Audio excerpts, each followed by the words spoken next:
안녕하세요. 반갑습니다.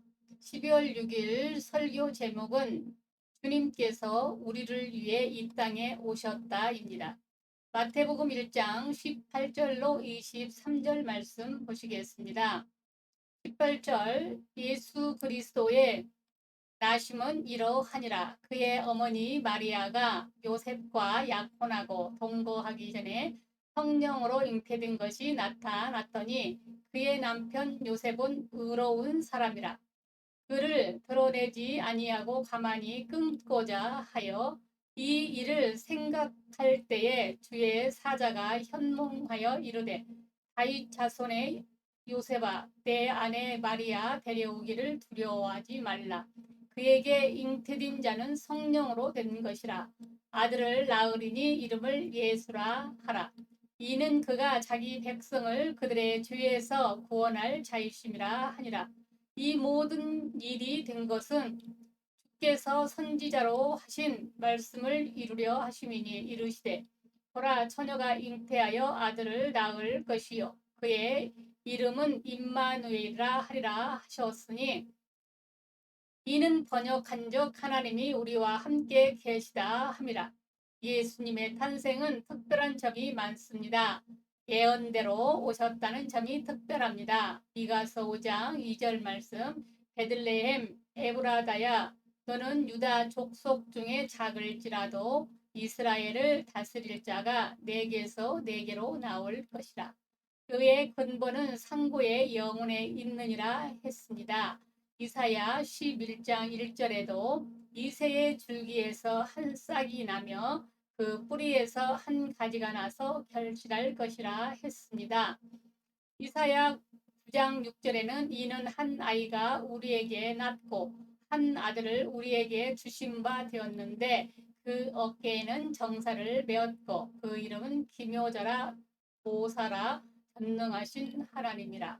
영존하시는 아버지라 평강의 왕이라 할 것이라고 했습니다. 구약에는 예수님에 대해 456회나 예언이 되어 있습니다. 모세 오경에 75일, 선지서에 243회, 기타 138회 이 예언대로 주님은 이 땅에 오셨습니다. 이런 분이 세상에 어디 있습니까? 1년도 아니고 창세기 3장 15절이니까 수천 년 전부터 그리고 한 사람에 의해서도 아니고 모든 선지자들과 성경을 통해서 한 번도 아니고 수백 간접으로는 수천 번을 통해서 애언되었습니다. 구약 제사장들과 백성들이 매일 했던 제사가 절기나 예물 등은 오실 예수님에 대한 예표요. 오실 예수님을 설명하고 영접하기 위한 대행 연습이었습니다. 성경에서 예수 빠지면 그것은 빈 껍데기일 뿐입니다. 요셉 한 사람 이야기에 나오는 것만 풀어봐도 100가지도 넘는 예수 이야기가 들어 있습니다. 이처럼 성경에는 메시아의 어디서 나실 것, 누구에게 나실 것, 어떻게 나실 것, 누가 먼저 나서 그 앞길을 예비할 것, 어떻게 행하실 것, 누구에게 잡히시고 어떤 고난을 당하실 것, 어디에 묻히고 어떻게 살아나시고 그 후에 될 일까지도 정확하게 예언이 되어 있습니다. 그렇게 하신 이유는 구원의 진리를 자세히 설명해 주시기 위해서일 뿐 아니라 아무리 그리스도 이름을 속이지 못하게 하시기 위해서였습니다. 100가지가 맞아도 한 가지만 틀리면 그는 다른 사람입니다. 그런데 100가지 중 100가지가 틀린 사람이 진리를 애곡하여 사람을 미혹하는데 오직 예수만이 성경의 예언대로 오신 분이라는 것을 믿으시기 바랍니다. 예수님 탄생은 성령으로 나타나셨던 것입니다. 이사야 7장 14절 그러므로 주께서 친히 징조로 너희에게 주실 것이라 보라 처녀가 잉태하여 아들을 낳을 것이요 그 이름을 임마누엘이라 하리라. 이 예언은 예수님께서 나시기 700년 전에 선지자 이사야에 의하여서 한 예언인데 아기가 완전한 처녀의 몸에서 날 것이라는 것입니다. 하나님께서 처녀의 몸에서 탄생하신 이 사건은 인간으로서는 이해할 수 없는 불가사의한 사건입니다. 누가복음 1장 34절로 35절에 마리아가 천사에게 말하되 나는 남자를 알지 못하니 어찌 이 일이 있으리까? 천사가 대답하여 이르되 성령이 내게 임하시고 지극히 높으신 이의 능력이 너를 덮으시리이다. 이러므로 나실 바 기록한 이는 하나님의 아들이라 일컬어지리라 한 대로 처녀 마리아의 몸을 통해서 성령으로 나셨습니다. 영원 전부터 계신 성자 하나님께서 마리아의 태로 들어오셨습니다.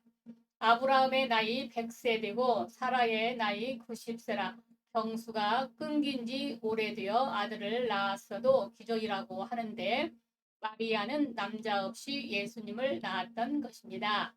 그렇게 하신 것은 죄인이 죄인을 구원할 수 없어 의롭게 오셨기 때문입니다. 하나님이 인간이 되셨기 때문입니다. 빌립보서 2장 5절로 8절 너희 안에 이 마음을 품으라 곧 그리스도 예수의 마음이니 그는 근본 하나님의 본체시나 하나님과 동등됨을 취할 것으로 여기지 아니하시고 오히려 자기를 비어 종의 형체를 가져 사람과 같이 되었고 사람의 모양으로 나타나셨다고 말씀합니다. 이것이 신비요 희생이요 사랑이요 겸손입니다. 사람이 되신 것 이것은 사람이 짐승이 되는 것보다 더 큰 비하입니다. 벌레보다 못한 우리 인간이기에 예수님의 성육신 사건은 사람이 벌레가 되는 것보다 더 자기를 낮춘 사건입니다. 하나님이 사람이 된 사건은 예수 말고는 없습니다. 그래서 당시 유명한 유대의 역사학자 요세포스는 그 무렵에 예수라는 사람이 있었다. 워낙 위적도 많이 행하고 훌륭한 선생이어서 사람이라고 여겨지기 어려웠다. 그를 십자가에 매달았지만 그는 3일 만에 부활하여 그를 따르는 무리 앞에 모습을 나타내 보이셨다고 기록했습니다.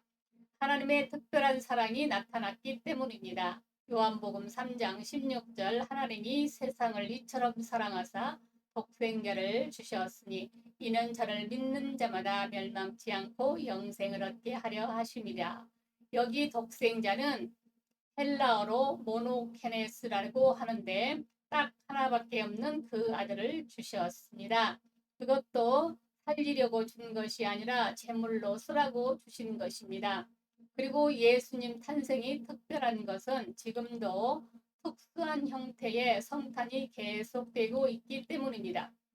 요한복음 1장 13절로 11절로 13절 자기 땅에 오매 자기 백성이 영접지 아니하였으나 영접하는 자 곧 그 이름을 믿는 자들에게는 하나님의 자녀가 되는 권세를 주셨으니 이는 혈통으로나 육정으로나 사람의 뜻으로 나지 아니하고 오직 하나님께로서 난 자들이다. 아멘. 이 말씀이 오묘한 것은 성령의 감동을 받아 이 글을 쓴 요한이 예수님의 성탄을 각인의 심령에서 일어나는 중생과 연결시키고 있다는 사실입니다.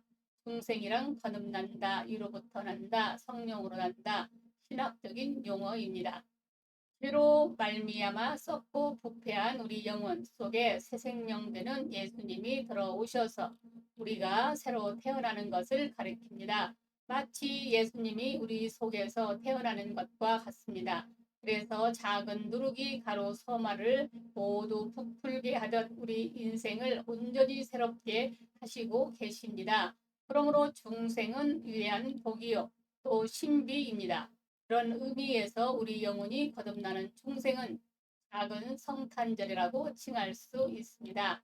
예수님께서 아기로 나실 때 말구요와 같이 낮고 천하고 춥고 냄새나고 소란하고 가난하고 거기다 헤롯 왕처럼 죽이려고 했듯 우리 심령도 그러한데 그런 우리를 위하여 성탄에 주님이 찾아오셨다는 사실입니다.